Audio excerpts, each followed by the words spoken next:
And we're live. And we're live. I'm glad you found the start button, Matthew. That would have been disastrous.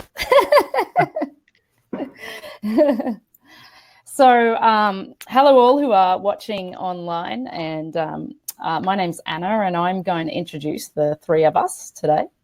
And then we're going to start to talk about international stage management, as we have told you. So thank you so much for joining us. I don't know how you see us on the screen, but I think Gareth, I was going to say the one with the glasses. They both got glasses. Gareth is the one with the hoodie in the middle on my screen. And Gareth works as an international show caller, production stage manager, and show director. Excuse me, I'm reading their things because I don't know their stuff by heart. He has a company called Q2Q Limited, and in 2019, you did 60 shows in 17 countries, which is pretty impressive with your company. And some of Gareth's credits include the 30th SEA Games in the Philippines, which you've just come back from, right? Mm-hmm. The Special Olympics in 2019, Dubai World Cup ceremonies in 2017 and 18, Saudi Arabia National Day 2017 to 2019, and I can't wait to hear about that one. The opening and closing ceremonies of the first European Games in Baku 2015, Dubai's National Day, number 43 and 44, the grand openings of Studio City, the Parisian and the MGM casinos in Macau, Clusters of Light, which is in the UAE and Egypt, and he worked as an SM in the London 2012 Olympic and Paralympic ceremonies. And he's also been working in educational training for over 12 years. So that's Gareth. Matthew has worked on over 20 Broadway productions, including Finding Neverland, On the Town, Dr. Zhivago, Sideshow, Spider-Man, The Little Mermaid, Wicked, The Phantom of the Opera, and The Full Monty. And he's done a lot of Broadway productions, plays, including Death of a Salesman with Philip Seymour Hoffman, Enchanted April with Molly Ringwald, and the tours of John Lithgow's one-man show, Stories by Heart, and Billy Crystal's 700 Sundays. So he's worked with some big names. He's also done some national tours, Grease, Les Mis, An Evening with Patti LuPone and Mandy Patinkin, as well as Mandy Patinkin's solo concerts, Dress Casual and Diaries. Other special events, he's done the Radio City Christmas Spectacular, Blue Man Group at the Hollywood Bowl, and Lord of the Rings Symphony concerts. And he's worked for numerous corporate clients, such as Google, Samsung, Facebook, Lenovo, Lexus, Volkswagen, McDonald's, and many pharma companies. And he's also on the board of directors of the Stage Managers Association USA, and a proud AEA member and founder of the Broadway Stage Management Symposium, which I had the pleasure of attending last year. So a little bit about me. I don't like talking about me, but I'll say quickly, I've worked as a production stage manager and a producer in Asia Pacific, North America, Africa, Middle East, and Europe. I've worked for companies such as Cirque du Soleil, Franco Dragone Entertainment Group, Christie Digital Systems, Sydney Opera House. I've worked on all genres of entertainment, concerts, arena events, corporate events, musical theatre, plays, dance, circus, outdoor festivals, and the like. I've lived in 4 continents and have been an expatriate for 15 years. And I also teach at Hong Kong University. I teach cross-cultural communication in entertainment, which is fun. And I also am the co-founder and managing director of Theatre Art Life, which hopefully you all know about. So individually, we're all stage managers, but we also have our own companies and organisations that we participate in, and that is us. So let's kick it off with working internationally. So I've spoken enough for the first 5 minutes. I'd like Matthew or Gareth to speak about what kind of work is out there internationally, and how do you end up working there? So would either of you like to start? Sure. I think internationally there is a huge amount of work, mainly because a lot of what we do doesn't exist in every country. So if you look in the events market, Saudi Arabia is has a booming events industry, and it's very new to events because the laws have just been relaxed there over the last couple of years. 3 years ago, many of the events and music would have been illegal to do in the country. So now that's been delegalized, there's a huge amount of events, and they've just completed the Riyadh Festival, which is absolutely massive. So because of that, there isn't the background like in the UK and Australia and America of theatre. I mean, a lot of people go through theatre who work in events, and countries like Saudi Arabia doesn't have that background. So they are crying out for people to come and run their events. And also particularly in China, Asia, although people do have theatre there, quite often major international event companies are Italian or Australian or American. They will often take out their lead people with them. So there is a huge amount of work out there. But the good thing about working internationally, as we'll discuss, we get to work with local people, and that's what makes the experience so good. Cool. Most of my international work has actually originated in the US, whether it's been with the Martha Graham Dance Company going to Europe, or Mandy Patinkin's concert going to Australia, or the Lord of the Rings Symphony concerts, which has kind of been just about all over. So my experience internationally is all started in the US, as that US market is reaching out to other markets. So I'm one of those people that Gareth was talking about who is going out to then work with the local teams to put up our show. And what do you think, from either of you guys, and I'll sort of weigh in on my side as well, what do you think people need to do to sort of get into that international realm? How does that trajectory working from locally in their own country to picking up jobs overseas? I mean, it is the old thing. It is of course, as we know in this industry, it's contacts and who you know. But that's not to say it's not the only way of doing it. Certainly, ceremonies are the one sort of big show that do tend to advertise. Certainly when I did Baku in 2015, the first European Games, that was for Five Currents, who won the lead ceremonies producers out of Los Angeles. But they advertised for staff of that, and that's how I applied. So there are definitely openings through advertisements for sure. But then a lot of it is, of course, I'm very fortunate that I had friends who recommended me. I then got to work with producers. Those producers moved agencies, and I kept working with multiple people. So it's definitely about contacts is so important, but there are, of course, always jobs that are advertised. And one of those places you can find those advertised is on the job boards at Theatre Art Life. It's one of the few places that I've actually seen advertising for international jobs. I also teach here at a university in the suburbs of New York City, and have often asked, where can I find work? Where can I find work? And the standard places that we're looking here, Playbill, Offstage Jobs, things like that, don't necessarily get that international attention that I have seen in the job boards on a place that serves the international community like Theatre Art Life does. But like Gareth was talking about, in any type of work in stage management, it is all about people. It is all about your network, friends of friends of friends. And if you do want to work internationally, you want to cultivate the relationships with people who work internationally. It's the same thing if you want to work on Broadway, you want to try to cultivate the relationships that are going to be with the people who are in the industry or the specialization in the industry that you want to get to.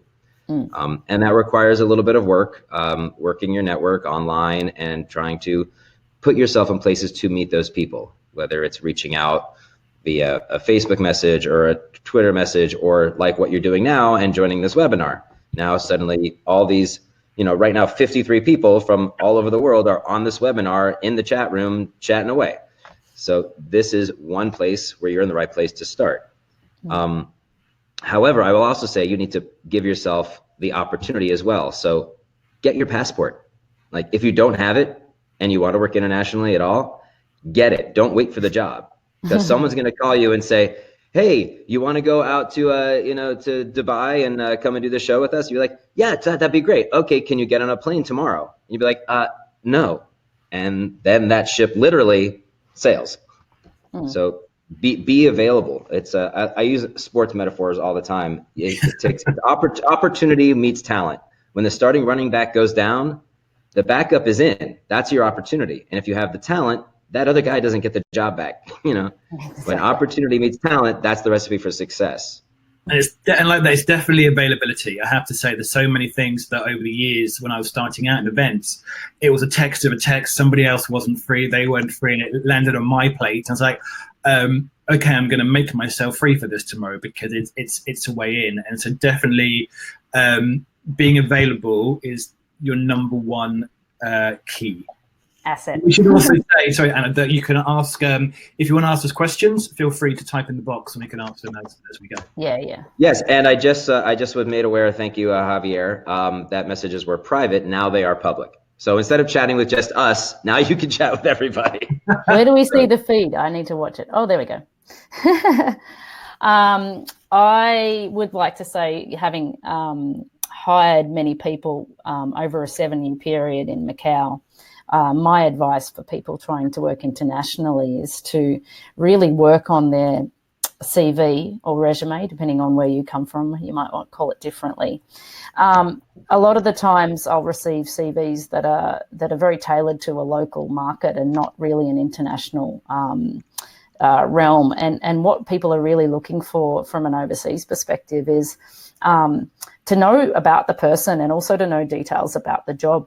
As these guys will probably verify, what a stage manager means in one country doesn't mean the same thing in another place, or how you stage manage might be different from location to location. So really you need to start, and I have hired people from, the UK and from America and from Poland and from the Philippines and from people from all over the place. So you really need to tailor your CV to explain what it is in each job that you've done and what responsibilities you've taken, and put an effort into really explaining who you are and how those jobs have influenced your work and your ability to work overseas. If you have worked with a lot of different cultures, even if you've been working in America or Australia, and when I worked at the Sydney Opera House, I worked with many multicultural groups that were coming through the Sydney Opera House. So highlight that skill set if you've worked with different cultures and groups, because that's something that is an asset.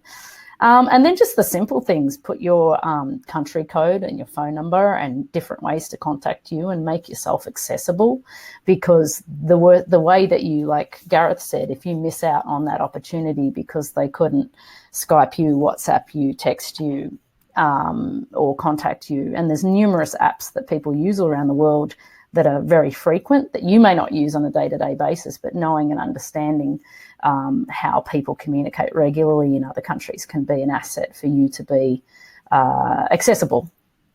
Sorry, I was going to pick up on what you were saying about different terminology. The best example of that really is in the circus world, which you've done, Anna, of course, is the general stage manager title, which to me, I went, what does that mean? You're generally stage managing? But actually, in my world, that's the equivalent of the production stage manager. You're the head of that team. But I hadn't, until I heard that term, I had no idea what it was. I thought you perhaps turning up and maybe doing some work, but actually you're the leader of that team.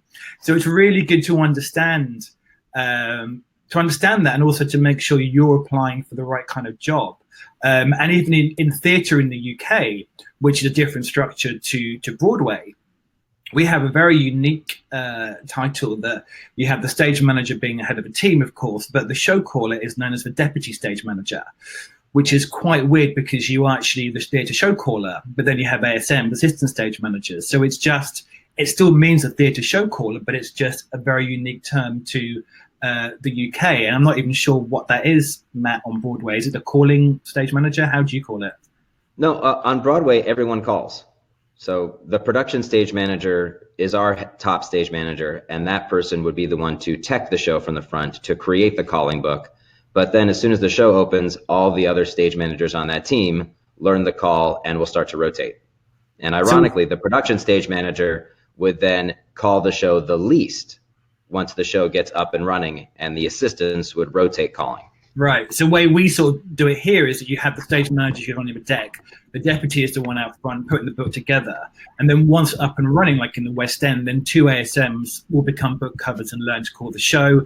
And then we sort of generally, I think on Lion King, I think the way we worked it was the DSM called 4 a week and we called 2 a week each to keep it fresh. But then certainly that DSM is still the principal person looking after the book. So even those things, although we can be calling, like on Lion King, which is a carbon copy of the show internationally, and the cues are 99% a carbon copy, the team structures completely vary depending on what country they're in.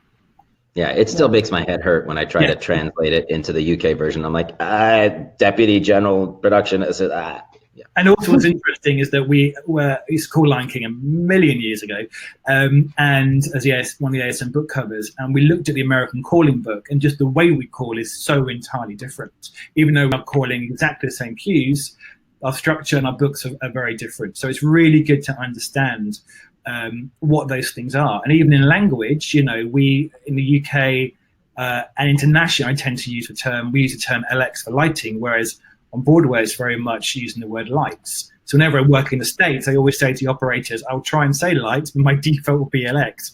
Is that okay for you? So the language it's really good to understand that as much as possible. And then you get the circus and we're all just generally stage managing.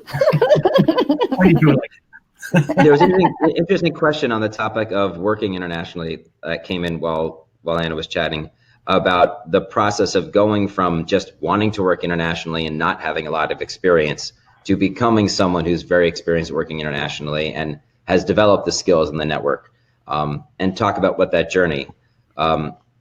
So maybe we could talk a little bit about that start, that learning curve from where we go from the very beginning to get there. Like my first international work was with the Martha Graham Dance Company. And, they tour all over the place, nationally, internationally. And I was just recommended from a stage manager I had worked with almost 10 years earlier. It was like, hey, you're in New York, you're available, great. They're looking for somebody, go meet this guy. And then it was like, okay, great. You have the skills, you've worked dance before, you've toured, not internationally, but just around the US. Said, okay, let's go. And then we're off to France for 3 weeks. It's like, okay, here we go. Fortunately, in that case, every spot we went to, they spoke less and less English. So I got my feet wet in outside Vienna with the crew that spoke English. Everything was great. And then as we went through France, I had to pick up more and more French and more French and a little bit more and a little bit more and a little more pantomime and make my way through that transition. So by the end of the tour, I was actually calling the show in French. Wow. Which was an interesting experience. I didn't learn all the numbers. I need to know these 5 words. I need to know how to say lights, follow spot, stage right, stage left, and go. and so I literally called the show like that. So that's how I really got my feet wet in international work. And once you have the experience, then someone says, hey, if you work internationally, you just say yes. You don't have to say, well, it was only in France, or it was only a 3-week tour, or it was only this. It's the same way for people who want to just get on the road at all. You need to have the experience to get the job. Have you worked? Have you toured? Have you not toured? Anything that you can do to say you have toured, or in this case, you have worked internationally, is great. Doesn't matter if, I just crossed the border into Canada and I was in Quebec for, a one-off. Well, you've worked internationally. You've crossed the border. You're done.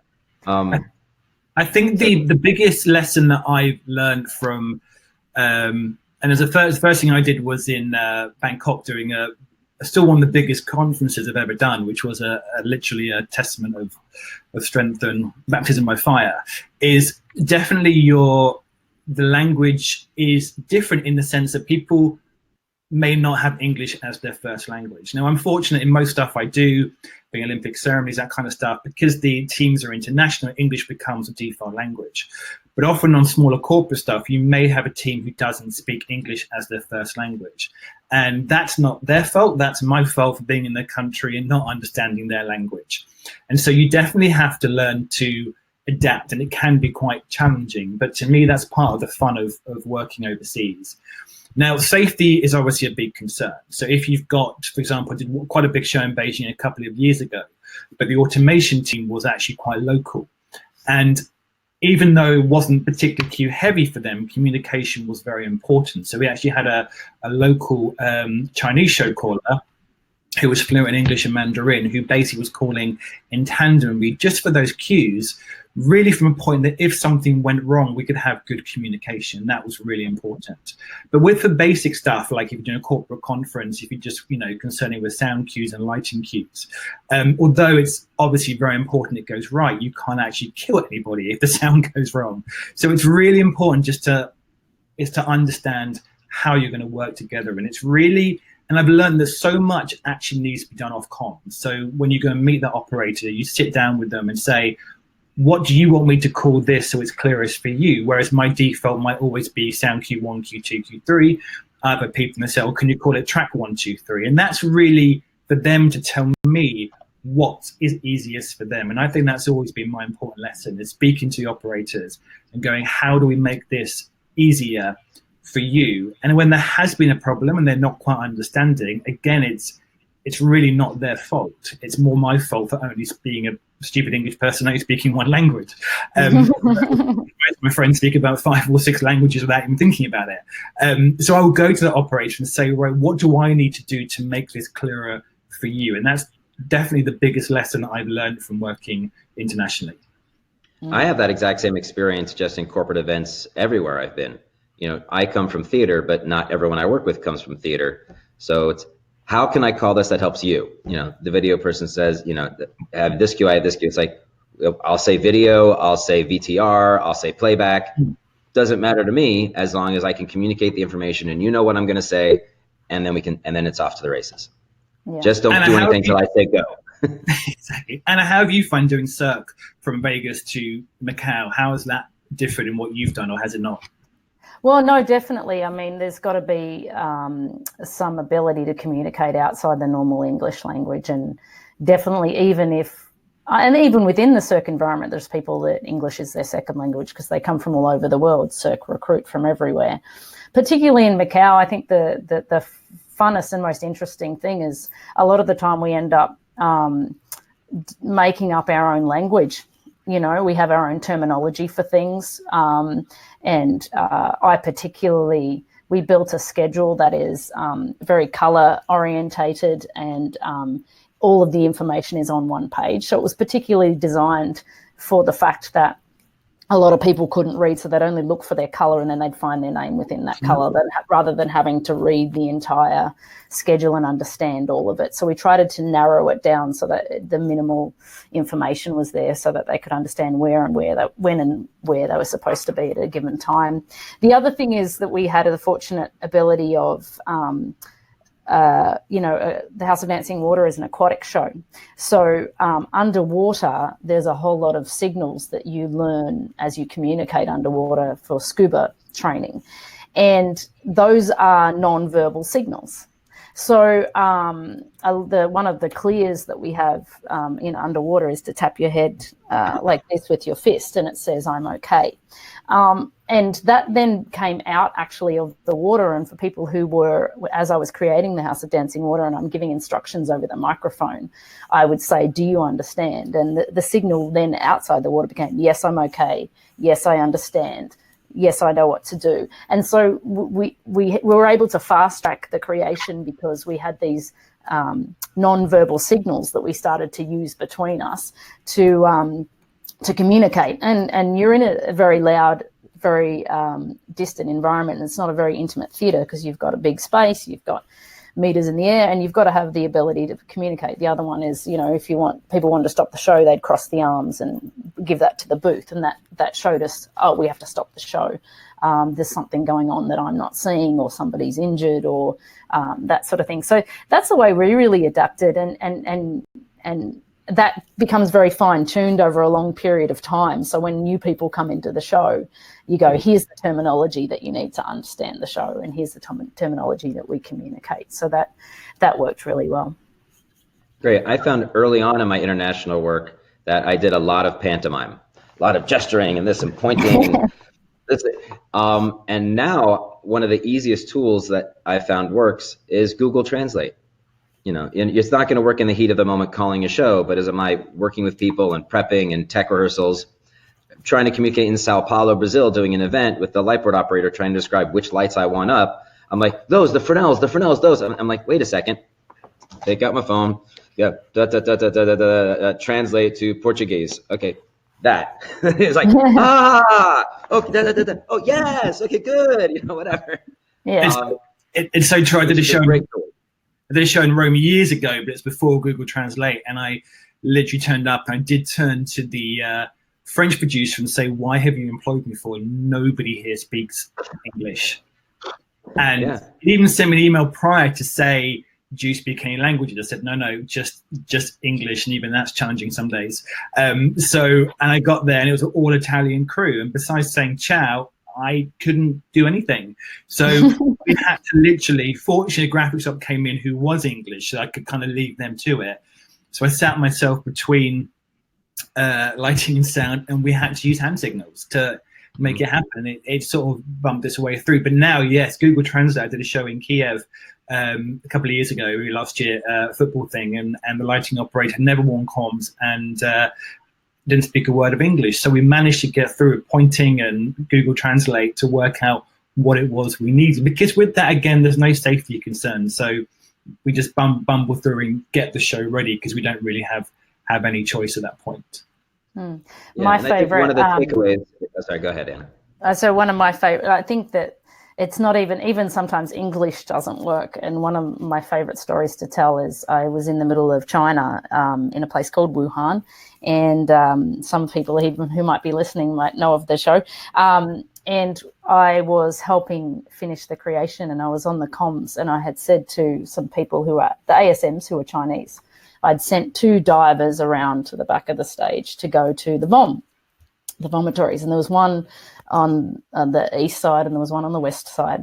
And I waited a few minutes, and I said to the stage managers, have you got your divers on the vom yet? And they said no. Well, one of them said yes and the other one said no. So I was like, okay, well, I'll wait a little longer. And 5 minutes later, have you got your divers on the vom yet? No. And so I'm just like, how could they not be there? I mean, even though they had flippers on, they should be there by now. Like, they don't need 10 minutes to get there. So I sent somebody around to see what was going on. And the divers were there. They just were next to the vom, not on the vom. And so I realized that the way I was communicating was incorrect because the Chinese were taking my question so literally. Are the divers on the vom? No, they're not. But they were next to the vom, and it was close enough. So a lot of the times I've had to, I always ask myself, am I asking the right question? Am I being specific enough, especially when English is a second language? And do they understand? You know, I have a lot of Australianisms that I have in my language, and they just don't fly at all. So I have to go back to the proper English to communicate sometimes. So. What were you going to say, Matthew? I was going to say, given that we've talked about the challenges of language, that then leads to challenges of schedule, because you need to allow time to establish the protocols, nonverbal, verbal. You need time to translate. Even if you have a translator, there's a time delay. So when you're coming on board to an international project, be aware of the time frame that you have. Oh, I have 4 hours to rehearse this section. Well, that 4 hours that you would use in your home country, that's going to translate to maybe 3 or some variation thereof of actual work time when you're out of your home country. So adjusting your mindset to what that time is going to be like, I think, is an important takeaway. Absolutely. I think with that, scheduling in general becomes very different, particularly if you work in the Middle East. You have to factor in prayer time to your scheduling. So, you know, in the Middle East, they pray up to 5 times a day. So generally, if you're doing a day of rehearsal, you're probably going to encounter prayer times about 3 times during that. And it varies where you are to what you can do. For example, in Saudi Arabia, it's pretty much you must stop work completely. Generally, in the Middle East, in Dubai, Abu Dhabi, you can continue working, but you have to allow your local cast to go and pray, of course. That's very important. You can continue working, but the most important thing is you don't play any music. So it's understanding that is really important. As you know, and as you know, when we're running rehearsals, we're always checking what time is prayer time, because it's illegal, and obviously we want to be very respectful, and we always put on the daily schedules the prayer times that day so everybody is aware of what is going on. And so you have to factor in, of course, prayer times change every day by about a minute, so you've got to make sure your schedule reflects that, and you have to make sure that your cast that need to go and pray can pray and doesn't into their meal breaks, etc. So it's a really important thing to factor in that you never have to think about, certainly in the UK. But that is all sort of definitely part of the fun, for sure. Or change your entire schedule because the royal family decides to turn up that day and you've got to do something completely different than what you planned. It definitely happens a lot in I think definitely the working in some parts of the world. Definitely there is that element where people may turn up and you have to change whatever you have to change, and say royalty turn up or VIPs turn up and you need to show them. So that's what we do. We just react and we do it whenever we can. Well, we had an interesting schedule issue when I was working on a theme park in Germany one day, and they had brought a bunch of us in as kind of the last push to get the theme park opened. And we were alerted that it was going to be immigration raid day the next day. So anyone without a proper visa was told not to show up. So it was like, okay, here's our enforced vacation day. So it was kind of an interesting schedule snafu. We're like, oh, okay, I guess we're not going to work at all tomorrow. Okay, great. Let's do that today. Yeah.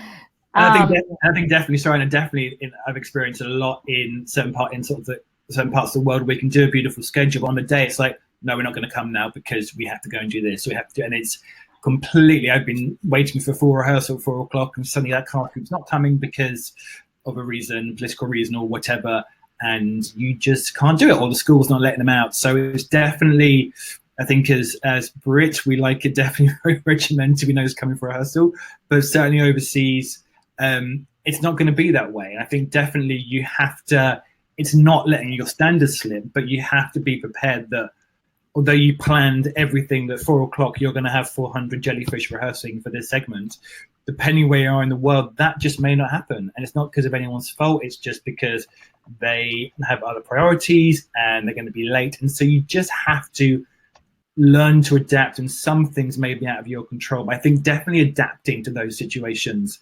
overseas is very important, and understanding situations culturally. For example, I think generally anyway, we don't shout and swear as stage managers. It's not what we do. But in certain parts of the world, that is completely unacceptable. You know, you do not swear at all to people in the Middle East, for example. It's just a pure respect. And it's so important to understand those cultures. And I think understanding culture is really important because there's some, even in some cities, there's a little bit of discrepancy. For example, in the Middle East, in Dubai, you can raise the flag on the flagpole during the national anthem, whereas in Abu Dhabi, you have to raise the flag in pretty much silence. You may be allowed a drum roll, but you can't play the anthem until the flag is up. So it's really important to understand these things. And obviously, yes, ultimately you'll be informed, but the more you can understand the culture, you actually end up sometimes advising your creative team to say, oh, we did a show here last time, we understood the protocol to be X, Y, and Z. So I think it's definitely understanding the culture and where you are. And particularly in Manila, we just had the SEA Games. A very simple thing we were told is after the anthems, we need to announce for people to sit down because they will wait for that before moving on to the show. But your local teams are what becomes so important, because I think one of the best things about doing this job internationally is that you get to work with local teams. And even if we go over as a big international team, often the ASMs will recruit locally. And it's working with those people, enjoying their culture, finding out where they live. They take you out for dinner in restaurants you would never have heard about. It's fascinating. But these will be the ones that will inform you and say, yes, culturally, we can do X, Y, Z, or culturally, people won't pray here, they'll pray. All the little things that you wouldn't understand and you certainly wouldn't get from a guidebook. Working with local people is what makes the job absolutely fascinating. And I think the big takeaway from what you're talking about is those stage manager skills of flexibility. And knowing that you don't know. You know, there are a lot of things you're working at home. You understand culture, you understand the unions and the labor laws and all that stuff. But when you go internationally, reminding yourself that I don't know how it works here. So when I get thrown a curveball, that's the way it is. Now I have to be flexible and adjust. So that takeaway for me from what you were talking about is kind of the most important thing. Knowing I don't know, be flexible enough to make those adjustments on the fly. Yeah. And then Rusty actually just chimed in on a question in the chat about that. Like, are there places we can go to get that information ahead of time? Or is it about in pre-production, like making sure to ask that question? Like, hey, any cultural specific things I need to know before I'm jumping in here? I mean, generally it will come. I think the main source is producer will get the information from the client, and your client is the one who ultimately will have the decision on what is exactly right and what is wrong for sure. Because we always default to the client and going, what are we supposed to do here? Because they're local, they know what's going on. But I think it's generally from conversations. It's because ultimately it's we'll be informed by the client, the producers, exactly what the protocol is. But just from conversations like these is really fascinating, because I have friends who work around the world in different jobs. Whenever we meet on jobs, we always end up discussing what challenges we've faced and what's happened. You just tend to pick things up. And like I know from working in China so much that really turning your back to the VIP and chairman is just not a done thing. So it's just picking up those bits of information is just through conversations and talking to each other is really, really valuable. Sounds like a lot of active listening. Yeah, I think so. But also, I mean, I recently did a project in the UAE in the Middle East as well, and I realized when they were talking about, we were doing an event, and I was more of a producer than a stage manager in that, and they were talking about this permit and that permit and this thing that needed to be submitted, and I was like, hold on a second, I'm going to screw this event up if you leave me in charge of this, because I have no idea what the local protocol is. So let's get an event person in who does know how to tick all those boxes, because if you leave it up to me, I'm not well versed, So we got somebody in who could then tell me, okay, we've got to take care of this, and we've got to take care of this, and we've got to take care of this. And then that was easily, rather than me discovering by default and screwing up the event, we could tick those boxes with somebody who'd done the events quite locally. So I always sort of seek out somebody who, even if it means hiring somebody, just get somebody in to help you make sure that you don't screw it up, and then you look good because they help you. Yeah, that local translator or that one person on the crew who actually speaks your language and their languages, you can pull information and glean it from them, much like sometimes in theater you have to do with your director. Directors don't always know how to ask for what they need from their stage manager. So that active listening of like, oh, they said that, but that kind of means that, and it makes me wonder about that. So then ask the question. If someone says, oh yes, yesterday at siesta we did this, that, well, I'm sorry, wait, siesta, does that mean we all have to take a break? What does that really mean? So digging a little deeper and not taking anything for granted. And I think often you have to get information from the horse's mouths, particularly if you work in Saudi Arabia, for example. They're a country where they don't, because events is quite new, protocol doesn't really exist. Obviously there's the major stuff for all families, but exactly how they're doing a flag and how the military should be really is kind of open to discussion. But I have found many times that somebody will come to you with saying this is what they're going to do, but until you sit down with the military, they will then tell you, no, we can't do that because of XYZ. We can't do that because that can't happen. And for example, forgive me if I get this wrong, but in Saudi Arabia and Riyadh, what we encountered on National Day this year, please quote me if I got this wrong way around, the military weren't allowed to play the national anthem live if the royal family weren't in attendance. So we were able to use the pre-recorded anthem, but it was only able to be live should the royal family turn up.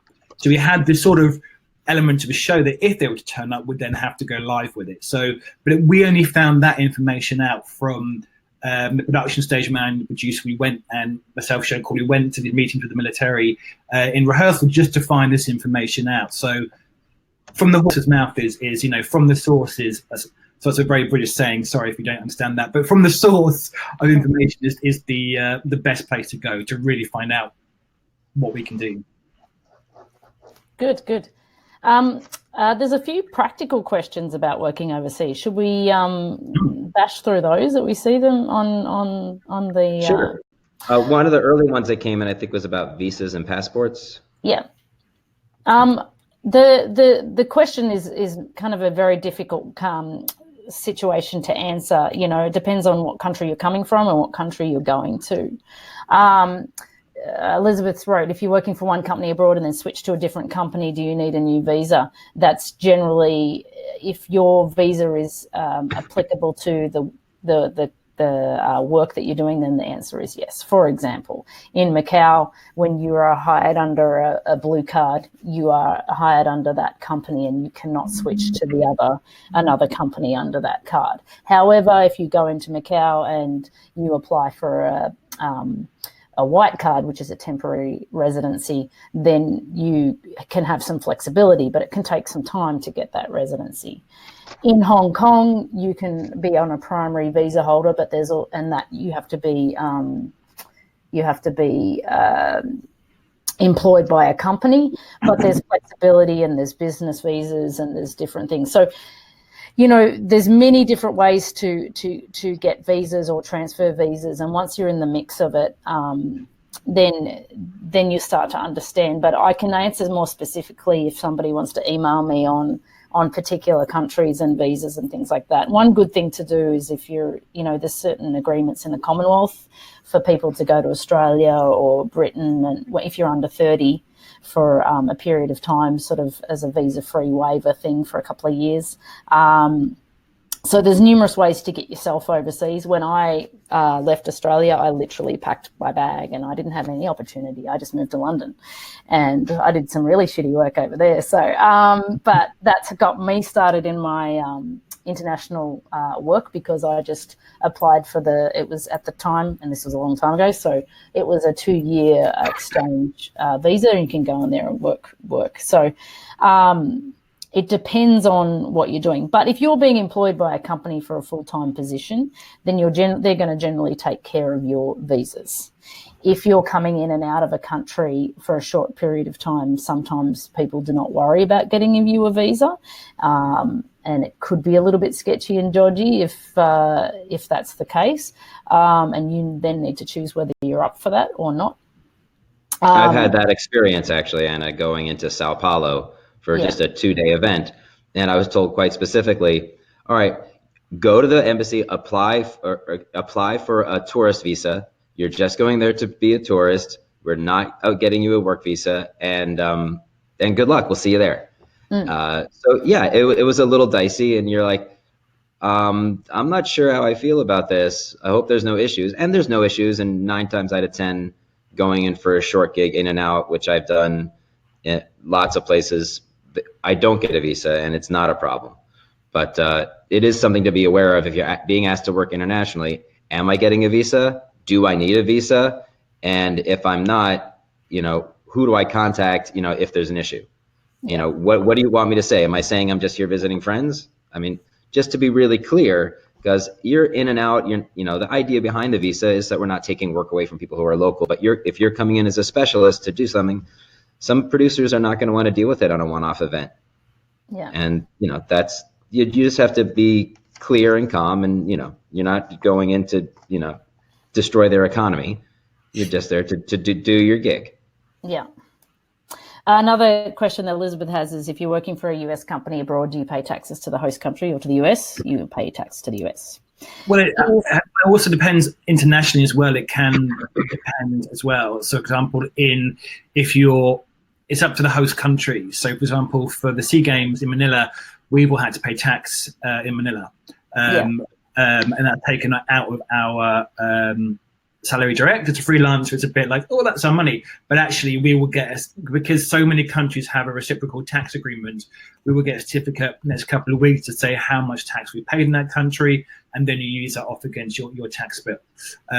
Where in Azerbaijan for 6 months, the country allowed us to not pay tax in the country. But that's something that on a big full-time job or a chunky amount of time, the production company and the producers will find out for you. Yeah, but as Matthew knows, actually, as my husband is American, even if you are living overseas and paying tax in an overseas country and you are an expatriate, you still have to tell America how much you're earning. And there is a certain bracket that they will tax you above that. So if you're earning above a certain salary, then you are still beholden to that. You don't escape if you're American, in short. you are always beholden to report to America. I'm officially expatriate from Australia for tax purposes, so I only pay tax in the country that I am in. Yeah. Yeah, we actually had that experience when I was on tour with Les Miserables, and we spent 6 months in Toronto. Now, granted, it's an hour drive from the US, but it's international. And because we were there for a certain length of time, the Canadian government actually taxed us. So we were able to apply some of that as a credit to our US tax return, but it is definitely something my accountant had to deal with. And I'm like, okay, well, this is how much money Canada took, so do what you can, and we actually had a lot of jokes on tour how Canada screwed us while we were there for 6 months getting taxed by the US and Canada. It's honestly very difficult to get good tax advice on an international scale as you're moving on often and on. Maybe it's different for you, Gareth, because you're always contracting out of your company in the UK. But for me, who's doing freelance and jumping around, there's certainly no somebody that says this is the rule book, this is how you do it. So you have to sort of make your judgment calls on each and every contract you take and figure out how that's going to play out in your local country for tax purposes. And yeah, that's actually a good point about if you could talk a bit about contracting as a LLC or a corporation. I think that would be a good point. I mean, it doesn't really vary.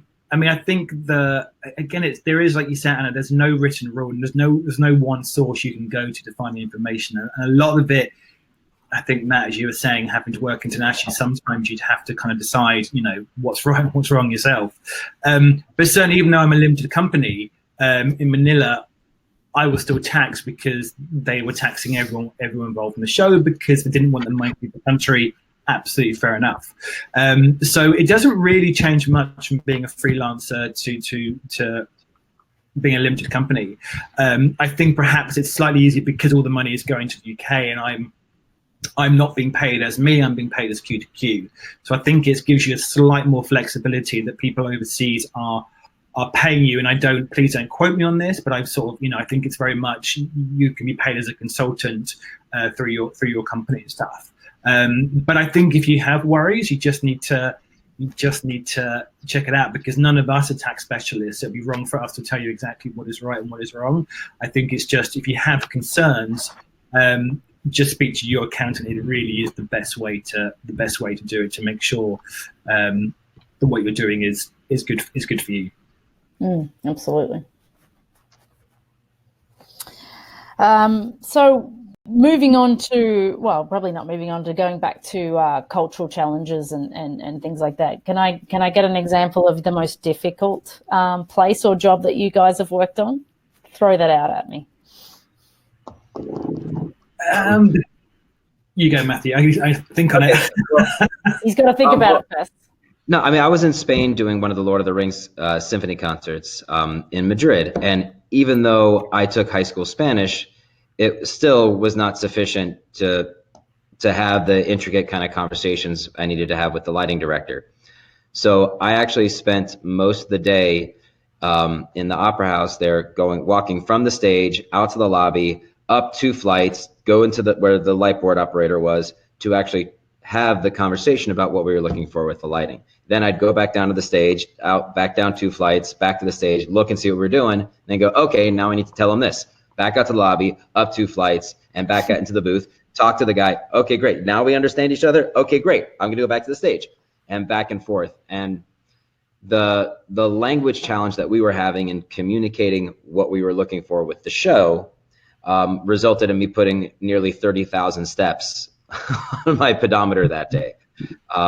So talking about building time into the schedule, if we were on headset together, what would normally have taken maybe 15 minutes wound up taking us an hour and a half in order to get to the place of, no, this light wants to be on these people, this light wants to be on these people, and those 2 things play separate, and then they play together. So that was a challenging day, for sure. I think Roma mentioned it. I think one of the things I find hard is in some parts of the world, parts of Asia particularly, communication is not strong because people do not want to give you the wrong answer. So I've been in quite a few situations in Asian countries talking to comms where, in tech something isn't quite working. I've, sort of said, have you got a problem? But they won't talk back. And it's not through not understanding, it's culturally that they think it's only fair to listen. They don't want to question me. So that has been a repeated issue. And so I really find the way to deal with it is take comms off and just go and sit with them and talk through, look at their screen, whatever they're looking at in front, to go, what are we doing? And to really be as calm as possible. And it is definitely that is definitely the biggest challenge when you can't communicate as well as you want to. I think certainly, yes, in parts of the world, schedules are turned upside down, and that's a challenge, and you have to keep going. But I think when people actually won't talk to you is very hard. I remember I worked in India before, and you know, we've all been backstage having our food, whatever, in between rehearsals, and the crew will not come and sit with us. Like, we'll come and sit down. Like, no, we're not allowed to. You know, it's culturally, you're the managers. We're not supposed to sit with you. We're like, come and sit down. But because of that, sometimes people won't have a conversation. So it's quite hard to have the conversation on comms, you know, because generally if I'm, you know, doing so, I'll chat to the operators. What do you think? Can we cut 2 seconds off that? Can we make that black or make that a follow-on cue? But you don't have that communication. So that is what is challenging. So you need to have a lot of patience. And like you said, Matt, you might need more time in the schedule to allow yourself to work through that. Yeah, I've actually gotten, in general, a fair amount of response to something that I would ask for. People say, yes, yes, yes. I'm like, but you're not doing it. Yes, yes, but you're not. And that's on me to try to figure out how to get into them, because there's language, there's culture, there's all these challenges between us. And so sometimes you have to find that other person. Like I mentioned before, there's someone on that crew somewhere that you're going to find a way to connect with, whether it's you develop the hand signals like Anna was talking with, or they're a real translator, or they just know a little bit of your language, to break past those cultural and language barriers. Because even Google Translate isn't going to do it. Google Translate will get you, you know, dictionary, but not cultural specific. And that's where issues like Anna was having with in versus on. You know, the words might translate the same, because English is in general a pretty shitty language from what I understand. So to really get to the heart of what's going on, and like Gareth's example and mine, getting one-to-one with a person, looking at the same information, being in the same place, drawing on a piece of paper. It's like, no, I want it to go with this, and I want it to look like that. You know, just make sure you don't get a Spinal Tap moment where you want it 24 feet and it winds up 24 inches. But what's amazing is that you can have complete conversations with people when you do not speak the same language. And I remember years ago did a show Monkey Journey to the West at the O2 Arena in London, and it was a full Mandarin speaking cast, again before Google Translate. But by the end of like 2-3 weeks of show, we will be able to share jokes and have full conversations just by using our hands and gesturing. And it was actually quite extraordinary, the relationship you can build up with someone when you don't speak the same language. And that's what makes it all quite special. It's not ideal that visual automation operator, but from a cast point of view, it is quite amazing. Yes. And a great way to do that is, like you said, with food. Like going out to eat with your local crew is going to do wonders to build some connection and build some relationships. Just being at a restaurant or at the artist cafe, wherever you are, you'll start to pick up on some of the relationships, on some of the cultural specifics, the language. It's like, oh, this means that. Okay, great. And now you're going to take that thing you just learned and bring it back into rehearsal. I saw so from Caitlin coming saying it's quite hard to not offend people sometimes. I think the thing is, you just have to be patient, and they may feel, depending where you are in the world, but they feel very awkward that they're not doing a good job. And I've seen it recently where the crew were under a lot of pressure. They weren't using a particularly good system. It wasn't their fault. It was outdated, but there was a lot of pressure to get the job done. I can see they were working really hard, but there was a lot of pressure being put onto them.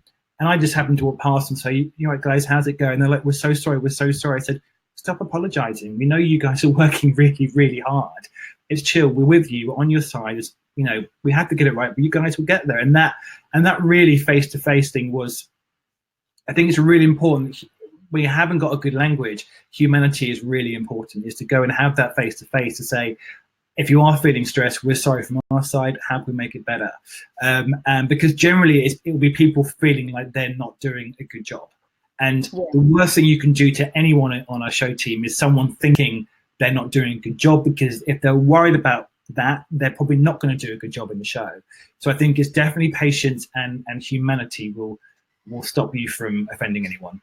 One of the things that I try to always ascertain very quickly is, and I think especially as you move from country to country, is there's such difference in opinions of what a particular role entails. Like, what is a technical director in this role? What is a assistant stage manager in this role? And so I'm always trying to figure out, okay, what do they see their role is, and is that what I expect them to be doing? Because a lot of the time you'll go in and it's nothing what you expect it to be. They don't act like a normal TD, or they don't act like a normal crew member, or they don't act like a normal carpenter or mechanist, whatever you call them.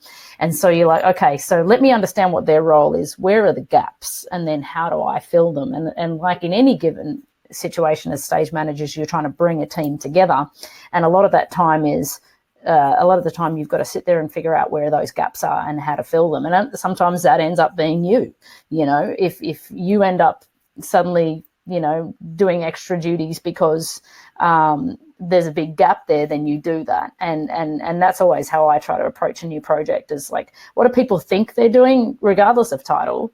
Because at the end of the day, whoever's doing whatever is still got to come together and show. And we know the formula to make a show.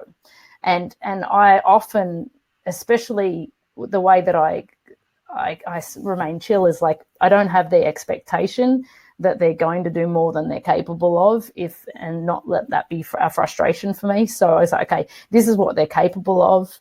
And everybody might be upset that they should be doing more or they should be doing that. But a lot of time when you're in a show situation that you've got to deliver very quickly, there's no time to lament over the fact that that person can or can't do that capacity. You've got to find who can, and if that's you, and fill those holes and make the show happen regardless of what everybody's capacity is, to make that, like you said, make them feel valued, and like everybody wants to do a good job generally, though you do have to take into consideration that from culture to culture motivations are very different, and there are some places that you work where there are distinct class divides, and so some people's motivation to work isn't there because we go into the industry because we're super passionate about it. Some people are there because they're getting a paycheck and they don't have the same investment or passion at that. And again, that's not their fault, because if you're working in a country that is extremely poor and they need a paycheck and they're just trying to feed their family, they're on a different wavelength than you, and you need to understand that and work with that situation,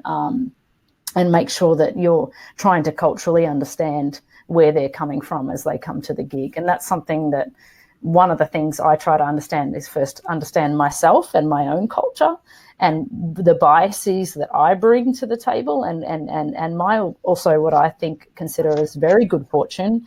I grew up in a wealthy country. I was fortunate enough to be educated. I grew up in a safe family environment, and all of these things set me ahead of many other people on this planet and many other people that I've worked with on this planet. And so I have to have empathy for that. Having said that, being a woman in certain parts of the world is very difficult to work in. Being a mother is difficult to manage my family life and this kind of work. So I also have my own challenges, and so I have to also be wary of those as I approach the job. I think you hit on a few universals in the world of stage management. So no matter where you're working, emotional intelligence, empathy, these are really important parts of your skill set.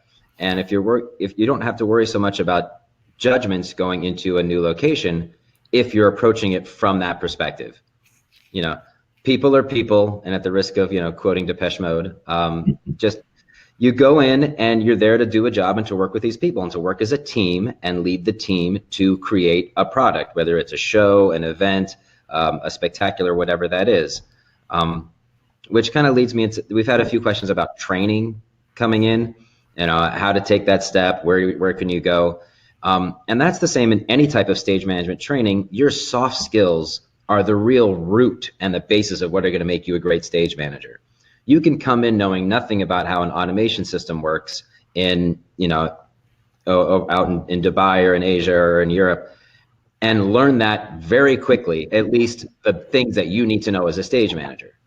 I can walk into any ballroom with any AV crew set up anywhere in the world, and in a couple of minutes figure out what you need me to call something and how something works and how to make that happen. If I have the proper soft skills and the right approach, emotional intelligence, empathy, sympathy, understanding, and I'm approaching it from that perspective. So as you're trying to build your skill set, those are the things to grow and build. No matter if you're working in small theaters, if you have no theaters, if you're working as a stagehand, those powers of observation and those people skills. And then as you travel internationally, there are opportunities to meet other stage managers everywhere and anywhere you go. I know in the US, the Stage Managers Association, in the UK, there's a great association. I met the board of directors of the Stage Managers Association in Spain. I'm going to totally mess up the words, but Association de Regisseurs de Espectacular. It was good. Hey, whatever. I know I bastardized it, but it's really cool. There are online communities of international stage managers everywhere. I know the Canadian Facebook stage manager group is really awesome. Shout out Canada. I was up there with doing a concert recently, and I just posted like, hey, I'm in Toronto for a couple of days. Anyone around? And I met a new local stage manager and a couple of friends, and we went out and had a great night and built some relationships. So there are things you can do that are in your power as opposed to just sitting around and waiting for someone to call you and offer you a job. And if you're confident in your skill set as a leader, as a manager, whether that's a stage manager, show caller, or deputy production, whatever, you are up for the task. And if so you're ready, you see a job, apply for it. You're traveling somewhere for fun, you're at a theater, go, hey, is there a stage manager here? They'll be like, huh, what? You're like, is there a stage manager? Is there, meet people. That's how so much of, we started this, almost an hour ago with Gareth saying, I get my jobs from people I know who recommend me. And there's so much work there, and honestly, since I've been running Theatre Art Life, I probably get asked once a week to recommend people, and I don't have enough people in my portfolio. So, but the thing is, I need to build up the relationships with people that I can refer. Obviously, if I'm going to put other people on jobs, then I need to know them and work well with them and not work with them directly, but have a relationship with them where I feel like, yeah, they're ready for that task. And I think you're going to get 68 resumes coming at you. I want them. Bring them. Send them in to me. I'm running out of people. Because I'm, seriously, I think one of the things I'm very passionate about, especially in this Asian region, there's a lot of people, there's a lot of upskilling that needs to happen in this area, and there's a lot of shows coming in, and there's a lot of people that do not have the ability to run high level shows, and I hate money being wasted. I hate seeing money being wasted on shows that could be better, and I actually have a strong belief that stage management are key people in making a show successful, especially when they're involved in the creation of it, and whether that be a short or a long-term running show. I think they're a grossly underestimated key part of that process, and good stage managers can really help make or break a show, especially in this cross-cultural environment. So I've got a question from Sharon. Hi, Sharon, because I know you well, which is a good question, and I'd like to hear from you guys as well as I can respond to. Regarding contract negotiations, how do you determine what's appropriate to ask for in terms of payment, day rate, salary, per diem, housing, etc.? It's a good one. I think certainly, I know for a fact that rates very different between the UK and America. I'll be in truth, I know what corporate rates are in America, and I'm staggered by that. But that's different. That's fine. It's different. We work in different places. But what you'll find generally is that people, we work roughly the same amount of money. So generally, I think talk to your peers and kind of go, what should I charge for this? I know, for example, when I left theatre in the West End, which is paid quite well, but it's not the level of Broadway. And I was told what to charge for an event. I was kind of in shock. I can't charge that. But no, that's the norm. You need to be charging that because it keeps rates the same. And the worst thing you can possibly do, and I know this from experience, someone's been doing it recently, is if you think, well, I want to get ahead, I'm going to undercut everyone. That's not going to work well for you. It might be one client who goes, oh, great, you're a bargain. But actually, some clients will question and go, well, why are you 25% of everybody else? And then other people, because I must admit, the amount of people who text me going, oh, there's a job recently, and this person's charged this amount of money, which is so low. It's been done for a reason to undercut people. And everyone gets talking about that person. So it's really important to just ask your peers and go, what is the average rate in the States for doing calling or stage managing? And what is it in the UK? And what roughly is it, where you are in the world? Ask your peers. And it's important for yourself and your friends that you charge the same amount of money. You are not going to get more work by undercutting. If I could actually jump in on that for a second, Gareth, because I have a great story that illustrates that perfectly. I was actually told when I started doing more event work by a producer friend of mine that one of the challenges he's having in hiring me is that I don't charge enough. So he would tell his supervisors, like, this person's this much, this person's this much, and they'd be like, why is that person so little? That makes me distrust that. That makes me wonder what's the problem? Is there a lack of experience? Is there a lack of confidence? What's going on? And I actually, on the flip side of that, I got a job because the person who was on hold for that job was charging too little, and the executive producer felt sketchy about it and said, I don't know if I trust that, but if Matt's available, then let's release that person and hire Matt. Because it shows you don't understand the work. And ultimately you have to also think it's if you are, because so much of stuff in the UK for me is like, or me and my team do now, are one-day jobs. And it may have been that event company have worked on that job for 6 months, a year, but it's only a one-day job. And I'm very fortunate Q2Q is a preferred supplier now for a couple of really big event companies in the UK, which is fantastic. And they know we're going to get someone we trust. Because you have to put someone in to that position who is potentially client-facing, not going to get a rehearsal, but who is going to be able to carry that show. And this show, I don't know, I have no idea on budgets. I'm not a producer, but let's say this one-day show was a couple of £100,000. If you have a bad show caller, you can really make or break that event. So there's a reason why we earn good money, because we have a lot of experience and are able to cope with those pressures. But certainly, as Matt, you're saying, if you're going around undercutting, people are going to think, well, clearly you don't know what you're doing. And the same thing is, you want to ask your friends and peers, because if you go way too high, then it's seen as money grabbing, and this person again has no idea. So I think asking your peers is definitely the best thing. And then also you're asking about per diem and housing, etc. Well, housing, etc. Generally for any overseas jobs, then the client is paying for flights and accommodation. If you want to do this job and expect to fly business class and first class, no one's going to pay for it. So rack up your air miles, because I've had it happen once.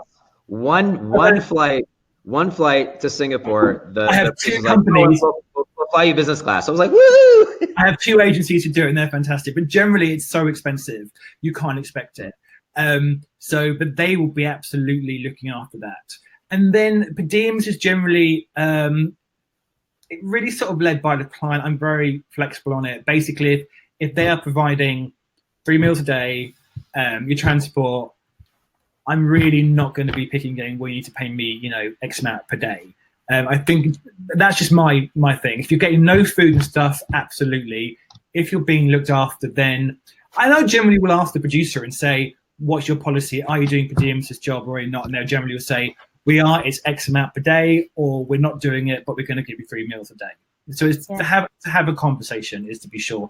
But also I know I'm always going to negotiate. The client may say, oh, you're doing such a long period, can we knock down a day prep or bits and bobs? And you need to be fair, but obviously do what is best for you. If I can speak from a more of a resident, like moving to country situation, because you're talking about sort of going to a job and coming back. It's very important if you're looking to move countries and relocate to do the research on what the cost of living is in that part of the world, because what might be reasonable for you in your own state or country might be actually a steal, like it might be not enough for, to live in Dubai is very expensive. You don't pay any tax, so you can take that into consideration. But if you're still fiscally responsible to your own country, then you've also got to take that into consideration. So there's always a number of factors that you need to consider. And then also, some companies will offer a housing allowance, some will not. And some people will offer, like you said, catering in certain situations and stuff like that. So it's really important that you understand, especially if you've got family or partners. There's a lot of people that moved to Macau and maybe early on especially and didn't realise that their partner, if they came under a blue card and had a visa and their partner they could come too, which is fantastic, but they can't work. They're not allowed to take a job. And then that becomes, I was going to have them work too, and we're going to rely on a double income, and suddenly that's not a reality. Or they do not acknowledge same-sex relationships, so their partner cannot come. And that can become a difficult situation from a relationship standpoint. So there's so many different factors when you're actually trying to relocate that you've really got to put your research in and obviously talk to people who actually live there, who from an expatriate environment, and how much does school cost? To live in Hong Kong, which is where I live now, is super expensive on a rent situation and super expensive for school. So when it comes to charging for freelance work, I have to take into consideration that me and my husband, I have to earn a certain salary to live in that part of the city. So even if I am going to Dubai or anything, if you're going to hire me out of Hong Kong, you've got to pay me this rate because I've got to earn a certain salary to live in that part of the world. So there's been many different factors there. So I always say, if you're looking to move overseas, we do a lot of research. There's a few websites out there that says, costofliving.com, blah, blah, blah, blah, and you can plug in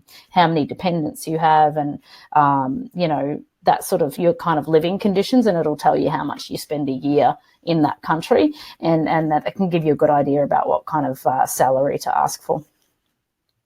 Anytime I've asked a question about payments, everyone always wants you to put a number on it.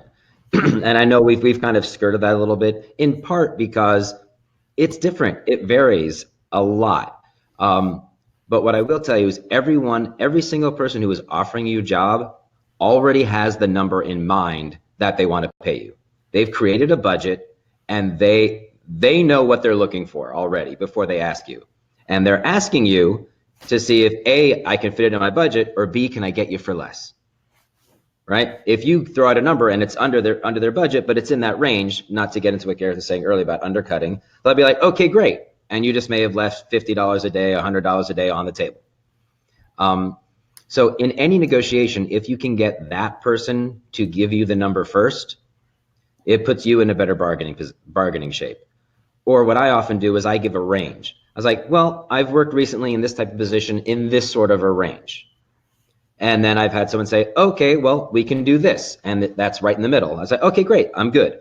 Or they come in at the low end and I'm like, all right, well, that's a little low. Could you do a little higher? And then we start the negotiation process. Or they come in at the top and it's like, okay, great, we can fit that right in we can fit that number. Like, all right, great, I got the top end of my range. So there's a few negotiation techniques that you could use. And if someone says they don't have a budget for it, then you can start asking questions about why you're producing a show in a foreign country and you don't have a budget, and now I'm concerned, right? And then you can do your research on that person and that job to see if you want to take it or not, which you may or may not. There could be tons of reasons that might be above boards. There could be tons of reasons that you shouldn't take that job.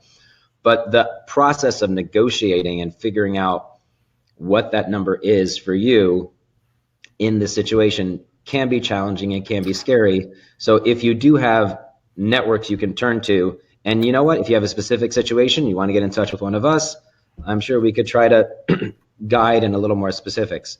Like if it's in the US based corporate event, I could tell you one example. I was doing a event in Las Vegas and I'm here in New York, and there was a huge snowstorm. The other stage manager on the show couldn't get out. I'm in the airport, my flight's delayed. I'm talking with the producer. All right, we need to hire a deck stage manager, someone who can be in Las Vegas tomorrow, okay, and who is West Coast based. I'm going through every person I know out west. Everyone's busy. I go into my pocket. Oh, look, there's some cards from the last time I was in LA at a stage manager's event. I start calling people.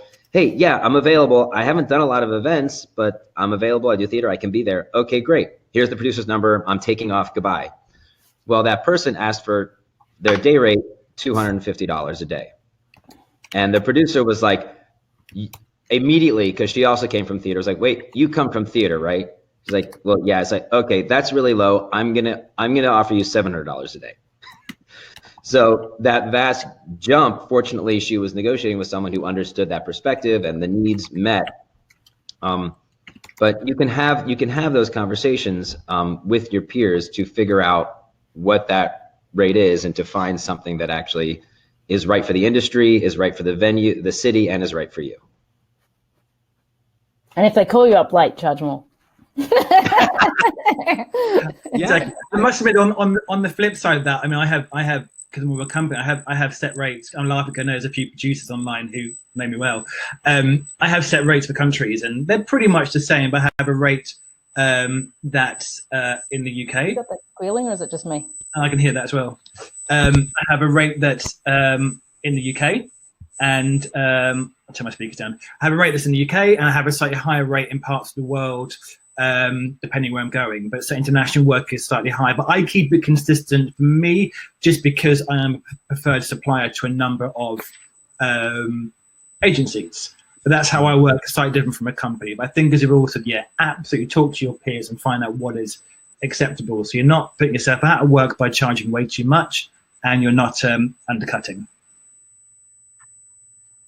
Cool. I thank you for posting that book, Anna. That's great. I'm going to definitely check that out. We need agents. Not stage managers don't have agents. So that I'm going to read Never Split the Difference. That sounds great. Brilliant. Anna, we can't hear you.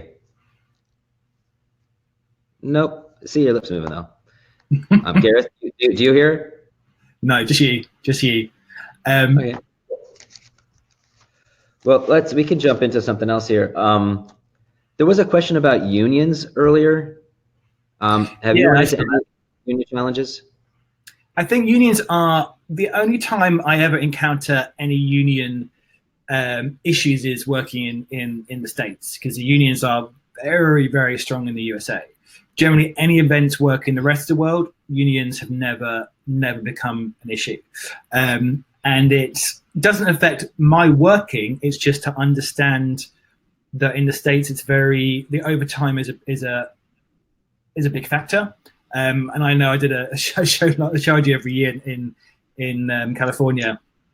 And the classic example, the TD came to me and said, "What's your plan now?" He said, "I want to do a quick Q to Q for half an hour." He's like, "Can you do it in the morning?" I was like, "Well, I'd rather do it now, but I can do." He said, "Oh, if you do it now, it'll save us $7,000. I'm like, "Okay, now is good." So I think you have to understand where you're working, if you're in a union house, what those rules are. And I will always ask, if I'm in the States, and say, what are the crew hours? When do I have to break them? Because obviously I don't want to be responsible for going into, crew overtime or something.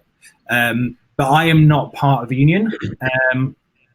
There is equity in the UK. I'll be honest, apologize to anyone who is on equity. I'm not part of them because I did not find them personally strong even when I worked in theatre. And I have to say they do not have any bearing on the events world.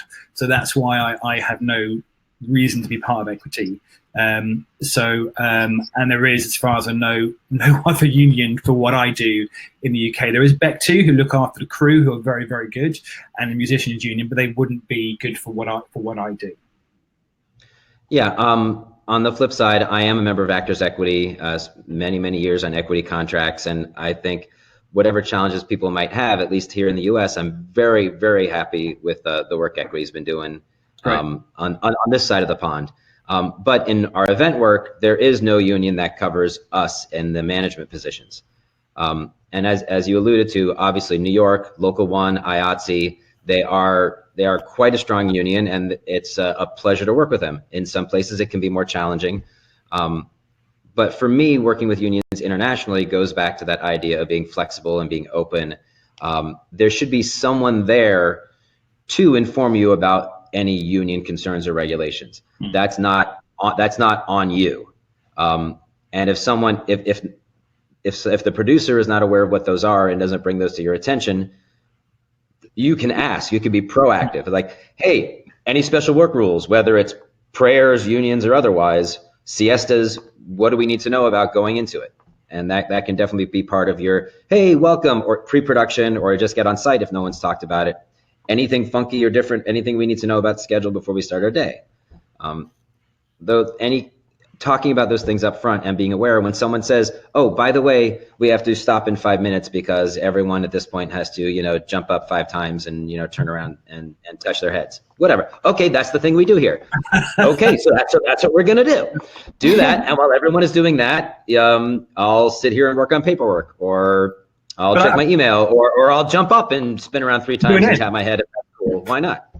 But I think that's actually as important. Can you guys hear me, by the way? Yes, we can. Welcome back. Okay, good. But I think that's as important as finding out cultural stuff with the union stuff. And it's no point in saying, well, I didn't know why we're stopping for. Have the I did a big conference in LA this time last year, and we had running about 5 or 6 different rooms. I was overseeing them all.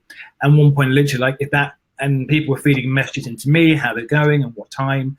And I reported to the producer and going, oh, that room's going to go over by 10 minutes. Like, okay, if they do, it's going to cost them $20,000. So let me go and speak to them right now. Because it's good to understand what the implications are of where you are. And just as Matt said, have that brief conversation just to find out. Cool. There was a question about equity membership for stage management, how it affects your work. And equity in the US only covers theater here in the US. If I'm going to do theater in Canada, that's a different union. Theater in the UK, that's different. If I'm doing events, equity has no jurisdiction over it whatsoever. Equity also doesn't cover dance or opera. Radio City Music Hall is a different union. So it is its own lane. So it doesn't affect the other stuff. I just saw a question from my old friend Serge in Dubai saying, how important is it to have a show reel as well as a resume? I think for what we do, no. I do one for the company, but I think you have to be careful with show reels not to show work that isn't yours. If you're doing this whole beautiful show, and it could be misconstrued that you did a part of that you didn't do. So I think if you do it, then it's important to be very specific on what your part was in that. I think photos is probably just as good. And I think if you're more of a creative person, yes, I think your show was more important. But generally, just be careful in what you're showing that you did. Having said that, though, I think it's really important, as going back to the international CV, and I was just speaking to Laura actually the other day, is that to add links to the companies that you have worked for, and also perhaps if there is an online trailer, say, for example, I worked on the House of Dancing Water, so on my CV is the trailer of that. So people can get an understanding of the scale of the things that you've worked on. And yes, it's not to say this is all my work, but if people don't know the company that's listed, especially if they're hiring you from across the other side of the planet, at least they can go digging about that company and go, oh, okay, that company does that. They'd make shows of that scale and you did that. And so when you've got your little description of what you did on that show or with that company, then they can piece the pieces together. And that's Sorry, and so that just, I'm quite passionate about having an online profile, but I also run an online media site. So, but I think representation is very important, and especially when you're, people are so visual these days. So just reading resumes, when you're reading hundreds of resumes every day, if something stands out, like having a link to a cool video or having a link to this, that can be something that sets you above. Having looked at a lot of resumes in my life, that's something that can just set you apart in terms of entertainment value. Not only needs to be an entertaining CV, but showing really what you do from a visual perspective is a handy thing. You're going to say something, Gareth, though. I was going to say, I think I still find LinkedIn very useful because of that you can post photographs under each job you've done. So yes, if it's a job that might be a huge, massive show you've done somewhere, but if no one else has heard from it, a couple of photos is a really good way of doing it. So I still use LinkedIn quite a lot. Super important, because I know a lot of maybe Americans don't have a LinkedIn profile, because the last time I spoke at the Broadway Stage Management, I asked them to put their hands up and there was like hardly anybody that had a LinkedIn profile. It's for international work. There is lots of people that look at LinkedIn for work. So build your LinkedIn profile. Also make sure it's consistent with what you have in your CV, so it's not old and outdated. Keep it updated. And also make sure that your social media representation is clean, because I tell you what, when I got a CV and I want to find more about that person, I'm Googling you and I'm finding out anything I can about you before I bother spending 2 hours trying to get in contact with you, call you, set up an interview, do all that process. Time is precious, and so what you have online is important. Well, that's exactly why we had that session on social media for stage managers at the symposium last year. Yeah, exactly. I have a closed personal account, and I have the company Q2Q Instagram account. So work is one, life is another one. So.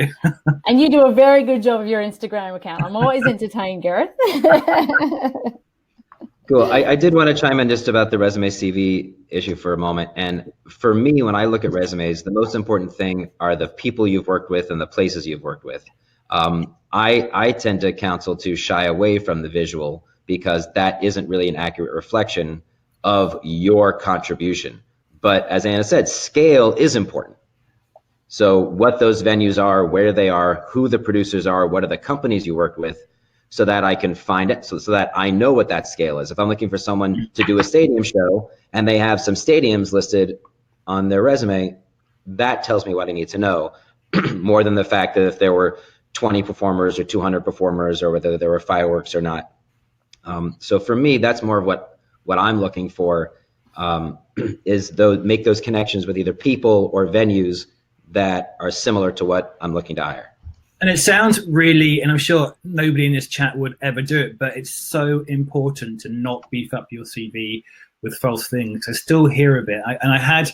And be very careful with the wording. I had somebody, and I won't name the ceremony in case someone's here connected with it, whatever, but I called a very large ceremony in a not too distant past, and a friend just got in contact from that country saying, "Oh, you called that show, didn't you?" I said, "Yeah, opening, closing. You were the only caller." I said, yeah, only one caller. And somebody had sent a CV in. And obviously, if anyone knows sort of games and Olympics and ceremonies, there's also the victory ceremonies, which is the medal awarding, which has nothing to do with the opening and closing ceremonies. And this person had been the show caller of that. The way they had written in their CV, I can't remember the exact wording, but you had to look at it really carefully, because it sounded like they were the show caller for the opening and closing ceremonies. And the word victory was sort of missing at the end. I can't remember exactly the example, but I read it and went, no, that sounds like you were the show caller for opening and closing ceremonies. When you weren't, you did victory ceremonies, which is something very different. So be very careful with your wording, because everybody knows everyone, particularly in theatre, in the West End, everyone knows each other. I'm sure Matthew would say exactly the same in Broadway, and would say the same. Globally, I'm sorry, everywhere. You're going to be up, we're 2-3 people away from finding exactly, out. and events as well, between everyone on this forum. So be really honest is definitely, because somebody will find you out, and that's quite career limiting. So just be honest. Serge has another good question, is like, when you've worked on so many shows, how do you choose the projects to present and what's important to mention? That's a very interesting one for me, because I work as a producer, also as a stage manager, and I'm a bit of a jack of all trades. I do the work, whatever it is. And so actually sometimes I will tailor my CV depending on the project that I'm applying for. So if it's a circus-based one, then I will double down on all my circus experience. If it's corporate, then I'll bring in those corporate things. So I don't really have one sort of CV. I have a big list of my career history, and then I pull from what that is to build, so it's not 7 pages long, just to have, the key points that I think they'll be interested in and that would apply to the job that we're talking about. Yeah, and I had someone, a caller who's on here, who is an amazing circus caller and that kind of stuff, but he wanted to do some corporate stuff for me. I said, look, can you bump up your CV with the corporate stuff you've done, so I can put that at the top, because the clients I have, to them, the circus world is different. They want to more interested in seeing the corporate stuff. And even though I recommend Teams, quite often, particularly in China, the clients need to show their client the CVs of a team. So as Anna said, keep your CV up to date, because I even asked my team and go, can you send it over? The amount of times people who do shows for me go, I haven't written a CV in 4 years. So it's really important to keep that up to date. You can customize it, like Anna was saying, like who is this resume for? What job am I applying for? And customize it that way. For me personally, at this point, I'm taking credits off my resume that start to double information. If it's the same producer, or if it's the same type of show, or if it's the same position, I don't need to have the same thing 3, 4, 5 times. And so that's one of the qualifications I use for taking things off, because any resume that's more than 1 page is too long. 1 page, that's it. If you can't fit it on there, the font's either too big or you're more information than someone's going to read. Cool. Well, we've done an hour and a half, so I think we've done pretty well. I think we should just open it up to anyone who's still online who is wanting to ask any questions, because I think we should wrap up quite soon.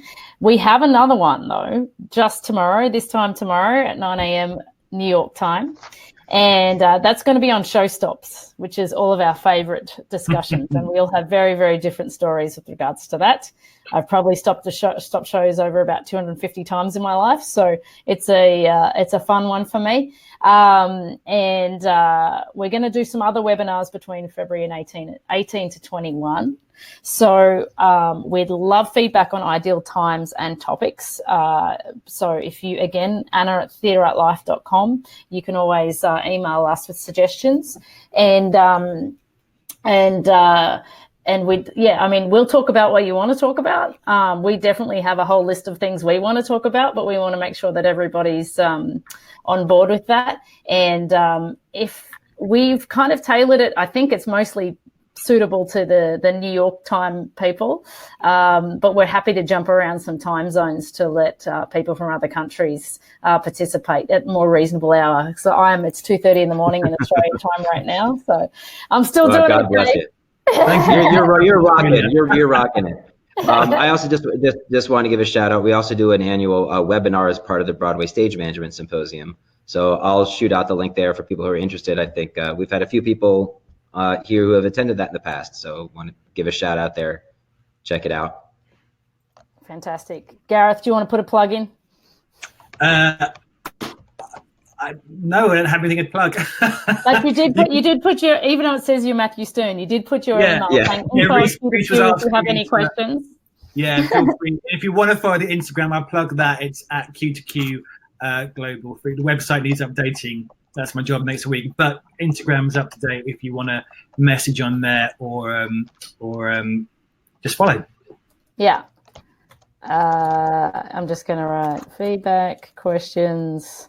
We have gotten a few questions about, will the webinar be available again? Will we be sending out a video? We're going to work on the right delivery system, but yes, we do want to make it available. If you missed part of it, want to watch it again, we're just going to put our heads together on the right way to get that to y'all. Yeah, we had discussed about hosting that on Theatre Art Life and finding a way to get that. We've just got to figure out the download. Matthew's got to sort that out because it's his webinar platforms. I've got to figure out how to download it and get it available to people. So, so definitely, especially if you miss tomorrow, we're going to keep putting these out and make them accessible for anyone who wants to watch. Amazing. Wonderful. Thank you for watching. Yes, thank you for joining us, and we really appreciate you participating. It's fun for us, and it's good that so many people joined us. Amazing. Cool. All right, I'd like to look forward to seeing you two tomorrow, and hopefully many of you online. Yeah, we better write our notes for the show stops. I better pull out my file. All right, bye guys. Thanks everyone. Thanks, gang. Peace. All right, now I have to actually officially stop it. So for those of you who are still hanging on and not signing out, you're going to watch me stop this somehow.